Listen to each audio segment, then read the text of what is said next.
اعوذ باللہ من الشیطان الرجیم، بسم اللہ الرحمن الرحیم۔ ناظرین کرام، پچھلے کچھ دنوں میں جو خطوط ہمارے غیر از جماعت دوستوں کی طرف سے جو پیغامات اور جو ٹیلی فون میسیجز موصول ہوئے، اس کا خلاصہ کچھ اس طرح ہے۔ اس کی کیا وجہ ہے کہ خلفائے راشدین کو بعض جنگیں لڑنے کی اجازت دی گئی تھی، مگر عصر حاضر میں اس قسم کی کوئی اجازت نہیں ہے۔ خلفائے احمدیت امن، صلح اور آپسی تفاہم کے ذریعہ اختلافات کو دور کرنے کی ترغیب دلا رہے ہیں اور اسی کی طرف لوگوں اور دنیا کے لیڈرز کو توجہ دلا رہے ہیں۔ کیا موجودہ حالات کے پیش نظر کمزور لوگوں پر ظلم کرنے والی اقوام کو تشدد کے ذریعہ ہی روکنا اور کمزوروں کا دفاع کرنا مناسب نہیں؟ یہ خلاصہ ہے ان غیر از جماعت ہمارے بھائیوں کا جنہوں نے موبائل کے ذریعہ سے، پیغامات کے ذریعہ سے یہ سوالات اٹھائے اور جس کا خلاصہ بیان ہوا۔ اس سلسلے میں چند باتیں عرض خدمت ہیں۔ سب سے پہلی بڑی بات، جو اہم بات یہ ہے، بڑے ادب سے عرض کرنا چاہتا ہوں کہ حضرت مرزا غلام احمد صاحب قادیانی علیہ السلام سورہ جمعہ کی وآخرین منہم لما یلحقوا کے مطابق سیدنا حضرت محمد صلی اللہ علیہ وسلم کی بعثت ثانیہ کے مظہر ہیں، جیسا کہ صحیح بخاری کی روایت اور دوسری روایات سے ثابت ہے، اور آپ مسیح موعود اور مہدی موعود ہیں جسے امت محمدیہ میں آنا تھا۔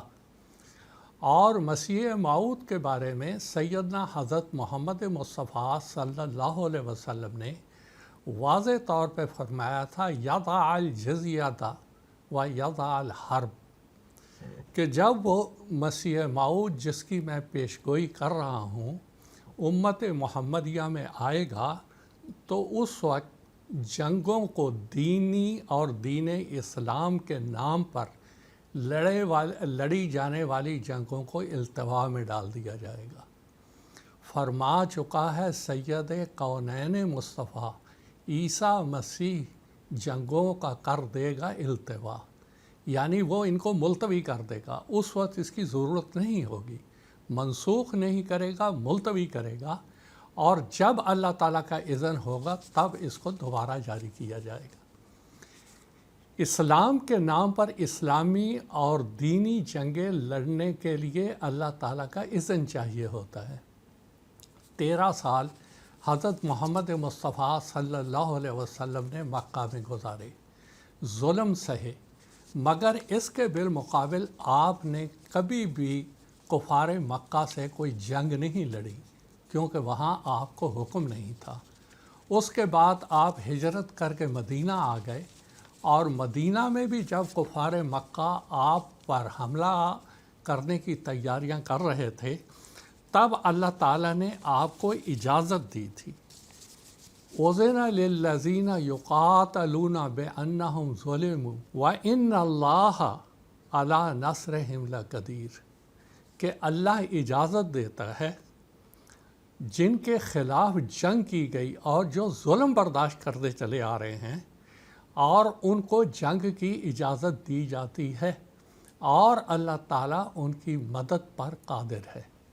اب یہاں اُذِنَ لِلَّذِينَ يُقَاتَلُونَ، جن کے خلاف جنگ کی گئی، اللہ تعالیٰ نے اجازت دے دی۔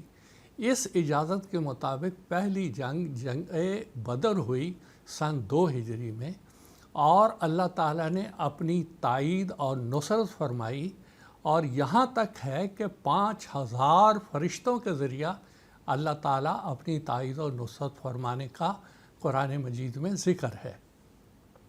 اب یہ اس اجازت کے بغیر کبھی بھی دینی اسلامی جنگیں لڑی نہیں جاتی۔ ان بھائیوں کے پیغامات سے، ان کے موبائل سے جو بات سامنے آتی ہے وہ یہ کہ مسلمانوں کی جو موجودہ صورت حال ہے، تکلیف دہ جو مصائب میں سے وہ گزر رہے ہیں، وہ یہ چاہتے ہیں اس کا کوئی حل ہو۔ ان بھائیوں کو میں بڑے ادب سے عرض کرنا چاہتا ہوں، دنیا میں حکومتیں دینا اور چھیننا اللہ تعالیٰ نے اپنے ہاتھ میں رکھا ہے۔ اللہ تعالیٰ کا فرمان ہے، اعوذ باللہ من الشیطان الرجیم، قل اللہم مالک الملک تؤتی الملک من تشاء وتنزع الملک ممن تشاء، کہ اے مالک الملک، اے اللہ وہی ہے جس کو وہ حکومتیں اور سلطنتیں دیتا ہے، اور وہی ہے جس سے چاہتا ہے وہ چھین لیتا ہے۔ وَتُعِزُّ مَن تَشَاءُ وَتُذِلُّ مَن تَشَاءُ، وہی ہے جو قوموں کو ذلیل بھی کرتا ہے اور رسوا بھی کرتا ہے اور عزتیں بھی دیتا ہے۔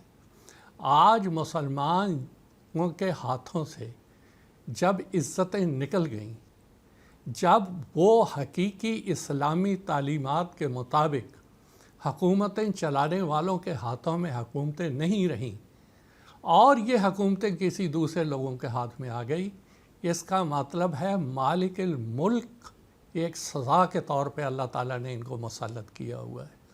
اور جب تک مسلمان اپنی اصلاح نہیں کریں گے، جب تک مالک کائنات کو یہ راضی نہیں کریں گے، تب اللہ تعالیٰ ان حکومتوں کو تبدیل نہیں کرے گا۔ سب سے پہلے مسلمانوں کو چاہیے اپنی حالت کی اصلاح کریں، اپنے آپ کے اوپر غور کریں، اور اس کے بعد پھر اللہ تعالیٰ سے یہ دعا کریں کہ وہ ان حالات کو تبدیل کریں، ورنہ یہ اس طرح جنگوں کے ساتھ یہ حالات تبدیل ہونے والے نہیں ہیں۔ اب میں آپ کو یہ عرض کرتا ہوں بڑے ادب کے ساتھ کہ اللہ تعالیٰ نے مسلمانوں کے لیے ایک معیار قرآن مجید میں مقرر کر دیا ہے، اور وہ یہ ہے، وَأَنْتُمُ الْأَعْلَوْنَ إِن كُنتُم مُؤْمِنِينَ، تم ہی اعلیٰ رہو گے اگر تم، ان کنتم مومنین، اگر تم مومن ہو۔ اگر مومن نہیں ہو تو الوہیت نہیں رہے گی، تمہارا غالب ہونا برقرار نہیں رہے گا، تم کو حقیقی مومن بننا پڑے گا۔ میرے بھائیوں، عصر حاضر میں اللہ تعالیٰ نے حضرت مرزا غلام احمد صاحب قادیانی کو حضرت محمد مصطفیٰ صلی اللہ علیہ وسلم کی مطابعت میں اور آپ کی غلامی میں مسیح موعود و مہدی موعود، امتی نبی اور امتی رسول بنا کے بھیجا ہے۔ رسول کریم صلی اللہ علیہ وسلم کا حکم تھا، اذا رأیتموہ فبایعوہ، کہ اگر تم اس کو دیکھو تو اس کی بیعت کرنا۔ آج اگر مسلمان ان مصائب سے مخلصی اور نجات چاہتے ہیں تو ان کو حضرت مرزا غلام احمد صاحب کی بیعت میں شامل ہونا ہوگا۔ عصر حاضر میں ان کو حضرت خلیفۃ المسیح خامس اید اللہ تعالیٰ بن عزیز کے ہاتھ پہ بیعت کر کے جماعت میں شامل ہونا ہوگا، تاکہ وہ سلسلہ شروع ہو جو اللہ کی نگاہ میں قبول ہو جائے اور وہ یہ حالات مسلمانوں کے تبدیل کرتے۔ اب میں ایک واقعہ آپ کو بتاتا ہوں کہ عباسی دور تھا، ہلاکو خاں اور ترکوں نے بغداد کے اوپر حملہ کیا، لاکھوں لاکھ مسلمانوں کو قتل کر دیا۔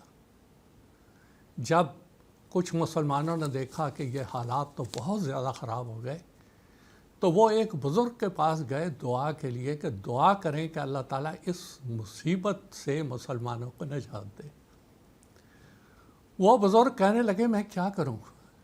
جب بھی میں ہاتھ اٹھاتا ہوں اللہ تعالیٰ کی طرف دعا کے لیے تو فرشتوں کی یہ آواز میرے کانوں میں آتی ہے، ایھا الکفار اقتلوا الفجار، اے کافرو، ان مسلمان فاجروں کو قتل کرو، قتل کرو۔ لاکھوں لاکھ مسلمان قتل کیا گیا،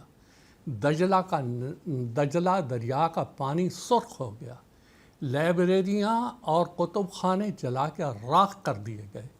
یہ ایک عذاب تھا ان مسلمانوں پہ جو فاجر ہو گئے، جو اسلام سے دور ہو گئے۔ میرے بھائیوں، دیکھیں میں آپ کو ایک اور حقیقت بتاتا ہوں۔ غالباً 1969-70 میں مسلمان بادشاہتوں نے، حکومتوں نے ایک تنظیم بنائی، رابطہ عالم الاسلامی۔ رباط میں ان کا پہلا پہلی میٹنگ ہوئی مراکش میں، ہدف یہ تھا کہ ہم فلسطین کو کسی طرح سے آزاد کروائیں گے، خاص طور پہ مسجد اقصیٰ کو۔ آج 1 صدی سے زیادہ عرصہ ہو گیا، 1 انچ نہیں لے سکے، مصیبتوں پہ مصیبتیں بڑھتی چلی گئیں، عذاب پہ عذاب نازل ہوتا چلا گیا، ذلت پہ ذلت ملتی چلی گئی۔ اس کی وجہ کیا تھی؟ اس کی وجہ یہ تھی کہ آنے والے مامور کا انکار، سیدنا حضرت محمد صلی اللہ علیہ وسلم کے حکم کا انکار کہ جب وہ آنے والا آئے اس کی بیعت کرنا اور اس کی جماعت میں شامل ہونا۔ انہوں نے اس کو استخفاف کی نظر سے دیکھا اور یہ سمجھا نہیں یہ جھوٹا ہے، یہ فلاں ہے فلاں۔ یہ سارا عذاب اس کا نتیجہ ہے، یہ خمیازہ اسی لیے بھگتنا پڑ رہا ہے کہ جو اللہ کی طرف سے آیا اس کا انکار کیا۔ اب بھی ان کے لیے یہی راہ ہے کہ آنے والے کو قبول کریں، اس کی جماعت میں شامل ہوں، اپنی اصلاح کریں، تبھی یہ اعلون کے زمرے میں آئیں گے، تبھی ان کو غلبہ نصیب ہوگا۔ یہ قرآن مجید کا فیصلہ ہے، اس سے کبھی انکار نہیں کیا جا سکتا۔ وآخر دعوانا ان الحمد للہ رب العالمین۔